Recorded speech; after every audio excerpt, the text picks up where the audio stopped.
കോഴിക്കോട് മുക്കം അരീക്കോട് പാലത്തിന് സമീപം പുതുതായി നിർമ്മിക്കുന്ന പാലത്തിന്റെ അശാസ്ത്രീയ അലൈൻമെന്റ് പുനഃപരിശോധിക്കണം എന്നാവശ്യം പാലത്തിന്റെ ഇരുകരകളിലുമുള്ള വ്യാപാരികളും കെട്ടിട ഉടമകളും ചോണാട് നിവാസികളും യോഗം ചേർന്നു.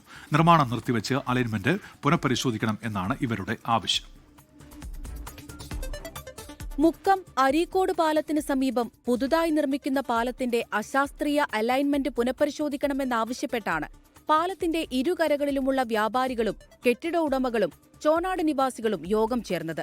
മുക്കം ഭാഗത്തുനിന്ന് വരുമ്പോൾ പാലത്തിന്റെ ഇടതുവശത്ത് പാലവും അപ്രോച്ച് റോഡും നിർമ്മിക്കാനുള്ള സ്ഥലമുണ്ടായിട്ടും വ്യാപാരികളെയും കെട്ടിട ഉടമകളെയും ചോണാട് പ്രദേശവാസികളെയും ബാധിക്കുന്ന രീതിയിലാണ് പാലം നിർമ്മിക്കുന്നത് എന്നാണ് പരാതി. പാലത്തിന്റെ നിർമ്മാണം നിർത്തിവെച്ച് അലൈൻമെന്റ് പുനഃപരിശോധിക്കണമെന്നാണ് ഇവരുടെ ആവശ്യം. നിലവിലെ അലൈൻമെന്റിൽ പാലം പണിതാൽ കടകളോട് ചേർന്നാകും അപ്രോച്ച് റോഡ് പോവുക.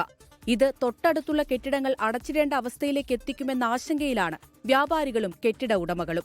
എല്ലാ സാധ്യതകളും വലതുഭാഗത്തുണ്ടായിട്ടും ഇടതുഭാഗത്താണ് പാലം വരുന്നത് എന്നാണ് അധികൃതരിൽ നിന്ന് അറിയാൻ കഴിഞ്ഞത്. അങ്ങനെ ഒരു പാലം ഇവിടെ വന്നു കഴിഞ്ഞാൽ ചോണാട് ഭാഗത്തു നിന്ന് ഇപ്പൊ നിലവിലുള്ള റോഡ് പൂർണ്ണമായി തടസ്സപ്പെടുകയും നിലവിലെ വ്യാപാരികൾക്ക് മുന്നോട്ട് കച്ചവടം ചെയ്യാനുള്ള സാധ്യതകൾ മങ്ങുകയും ചെയ്യും.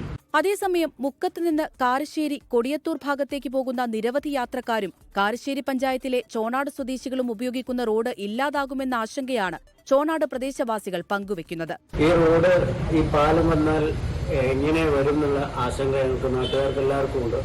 ഞങ്ങളുടെ ആശങ്ക ദൂരീകരിച്ചുകൊണ്ട് അധികൃതർ അതിന്റെ നടപടി സ്വീകരിക്കണമെന്നാണ് ഞങ്ങൾക്ക് പറയാനുള്ളത്. 24 കോഴിക്കോട്.